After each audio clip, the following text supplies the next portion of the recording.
Hello, so your offer has been accepted and you're so excited. Now, what can you expect from your lender? What kind of paperwork can you expect after that offer has been accepted from your mortgage company? I'm talking with Dave Hartman of Prosperity Mortgage, and he's going to tell you what you can expect. Hey, Dave. How you doing? Good. You can expect a lot of paperwork. So that's the basics of it is, once you go under contract, your lender is going to send you a packet of documents. Typically, this is going to be electronically unless you want to have it physically. But I'm going to go through a couple things. It does seem a little bit overwhelming, but in reality, it's not that many. So basically, the first thing you're going to get, the meat and potatoes is the application. It's going to say Uniform Residential Loan Application. This is just simply the information that you put in for the application. Okay. Your name, your date of birth, your employer, your assets, your bank account information, what accounts do you have on your credit, your address, where have you lived for the past 2 years. The basic stuff for the application when you filled it out. The second one is the loan estimate and loan worksheet. So this is the details of the loan that you've agreed to with the lender. What's your interest rate? How much are you putting down? What's the monthly payment going to be? And what are your closing costs? Those are really the two main things. Okay. And chances are you're going to see that long before you go under contract. Right. Typically, we're going to review that with you and review loan terms before you go under contract, but that's officially, it's going to be sent out to you at that point. So a couple other things, you're going to receive something called the intent to proceed. This is a document that you're signing telling that lender that you have the intention to move forward with the loan program that they put together for you. All right.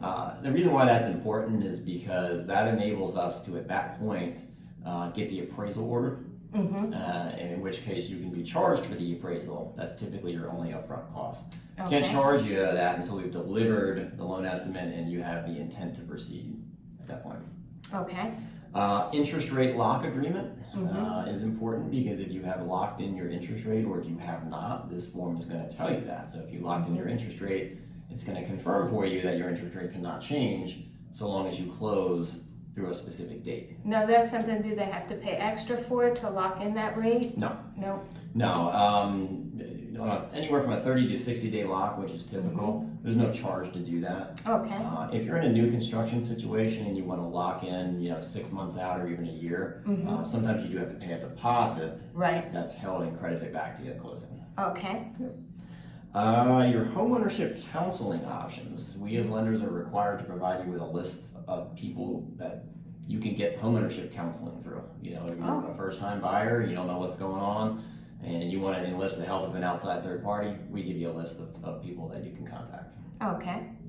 The next one is called a 4506C tax form. This is definitely a form that confuses people quite a bit. They see this and they're like, oh, it looks like you want my tax returns. What this is a form that authorizes us to get a copy of your tax returns and your W-2s, anything that's really been filed to the IRS as part of your loan process. Usually you would provide that to us, but we can use that form to verify that the information provided is valid. One that was actually sent to the IRS. Yeah. Affiliated business arrangement. If we have any affiliations with any companies that you might be using throughout the process, usually that's a title company or an insurance company. If we have an affiliation with them, we have to disclose that to you. Okay. Credit score disclosure. This will tell you exactly what your credit scores are, the ones that we used to approve you. Nice. Right to receive a copy of the appraisal. So assuming an appraisal is getting done, you do have the right to receive it. We're going to send it to you automatically. We are supposed to send it to you at least 3 days before closing. Oh, okay. That's a law. We're required to do that unless you choose to waive that requirement. So that particular form tells us, I want a copy of the appraisal at least 3 days before closing, or if you're okay with that, not receiving it 3 days before closing. Either way, you're going to get it. Social Security number verification. We do verify that the Social Security numbers of all applicants are actually valid and belong to that person. Yeah. So that form authorizes us to do that. Great. And the right to select an attorney. Here in North Carolina, we use attorneys as settlement agents. You have the right to choose that person. However, if you want help with it, you can check off the box that you want us to select the attorney for you.